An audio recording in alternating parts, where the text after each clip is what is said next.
नमस्कार दोस्तों। क्या कि आप जानने की कोशिश करेंगे कि अकबर के 9 रत्न क्यों थे, विक्रमादित्य के 9 रत्न क्यों थे, या किसी भी प्रधानमंत्री का जो मंत्रिमंडल होता है क्यों ज़रूरी होता है। इनफैक्ट ये सारी चीज़ें एक बड़े छोटी चीज़ से लिंक्ड हैं, वो है निर्णय, डिसीजंस। ये लाइफ में बड़ी आसान चीज़ लगती है कि मैंने ये निर्णय ले लिया, और यह निर्णय लेना आसान है, लेकिन शायद संसार का सबसे कठिन काम है निर्णय लेना, डिसीजन लेना। इसी चीज़ को हम इस वीडियो में इसको एलोबरेट करेंगे और समझने की कोशिश करेंगे कि कैसे डिसीजन, सही टाइम पे सही डिसीजन लेना इम्पोर्टेंट है और ये कितना इम्पोर्टेंट है। अब मैंने इस वीडियो के शुरू में ही बताया कि विक्रमादित्य में 9 रत्न थे। 9 रत्न का काम ये नहीं था कि 9 रत्न सजाए गए थे। किसी भी निर्णय को लेने के लिए एक बड़ा सम्राट तभी हो सकता है जब उसका मंत्रिमंडल अच्छा हो, जब उसके पास विक्रमादित्य जैसे 9 रत्न हो जो सही उसको निर्णय दे सके। अकबर का भी ऐसे ही था। निर्णय की बात हम लोग कर रहे हैं, और ये निर्णय किसी भी स्टेज पे हो सकता है। जैसे हम इसको फिर से एग्जाम्पल समझने की कोशिश करते हैं कि जैसे किसी का बच्चा 10th पास किया, 11th में उसको बायोलॉजी दिलाना है, उसको मैथ्स दिलाना है, उसको कॉमर्स दिलाना है, उसको आर्ट्स दिलाने हैं, उसको खेल में आगे करना है, ये निर्णय होगा। वो आपके एक निर्णय पे उस बच्चे का पूरा भविष्य निर्भर करता है कि बच्चा किधर जाएगा, और वो निर्णय बड़े सोच समझ के लेने पड़ते हैं। और अकेला आदमी ऐसा नहीं, कोई ऐसा सक्षम नहीं है कि हर चीज़ों से एक डिसीजन अच्छा ले ले। इसीलिए कलेक्टिव निर्णय लेते हैं। परिवार मिल के कोई डिसीजन लेता है, मंत्रिमंडल मिल के डिसीजन लेता है राजा के लिए या देश के लिए। इसीलिए निर्णय इतनी आसान चीज़ नहीं है कि जो मन में आया वो हम ले लिए डिसीजन, ऐसे नहीं होता। डिसीजन बहुत ही सोच समझ के और सारे पैरामीटर को माप परख के ही लिया जाता है।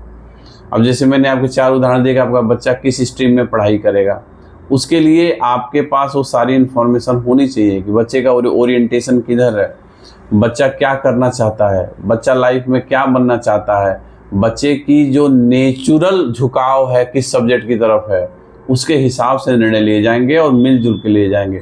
तभी एक बच्चे का उज्जवल भविष्य बन पाएगा। नहीं तो पता चलेगा कि आपका बच्चा इंटरेस्टेड है खेल में, आपने उसको दिला दिया मैथमेटिक्स लेके फिर वो फ्रस्ट्रेट होगा, परेशान होगा, फिर वो आगे नहीं बढ़ पाएगा। पता चले आपका बच्चा मैथमेटिक्स में बहुत अच्छा है, आपने उसको खेल दिला दिया क्योंकि आपको शौक था कि मैं क्रिकेटर नहीं बन पाया तो मेरा बच्चा क्रिकेटर बन जाए। नहीं बन पाएगा। उसका नेचुरल अगर इंक्लिनेशन मैथ्स की तरफ है, वो मैथ्स की तरफ ही आगे जाएगा। तो ये एक निर्णय जो कि हम लोग बात कर रहे थे। ऐसे ही डिसीजंस, ढेर सारे डिसीजंस होते हैं। राष्ट्र के स्तर पर डिसीजन हो सकते हैं कि आज प्रधानमंत्री ने कोई एक डिसीजन लिया, वो डिसीजन आगे आने वाली 100 साल, 200 साल, 400 साल, 500 सालों तक किसी भी देश का या भारत का भविष्य निर्धारित करती है। तो डिसीजन इतने इम्पोर्टेंट होते हैं, और इसीलिए डिसीजन बहुत सोच समझ के और तरीके से लिए जाते हैं। ऐसा नहीं कि जो मन में आया, जैसे मन में आया वैसे हमने कोई निर्णय ले लिया, नहीं, फिर तो वो पछताता है, फिर तो पछताना ही पड़ता है। लोग होते हैं कि अब चिड़िया चुग गई खेत, तो फिर क्या मतलब। तो डिसीजन इसलिए बहुत ही इम्पोर्टेंट है कि डिसीजन जब भी आप किसी भी चीज़ के लिए लें। मैं तो एक एग्जांपल दिया हूँ लाइफ के एक पहलू से और एक राष्ट्र के एक पहलू से एग्जांपल दिया हूँ।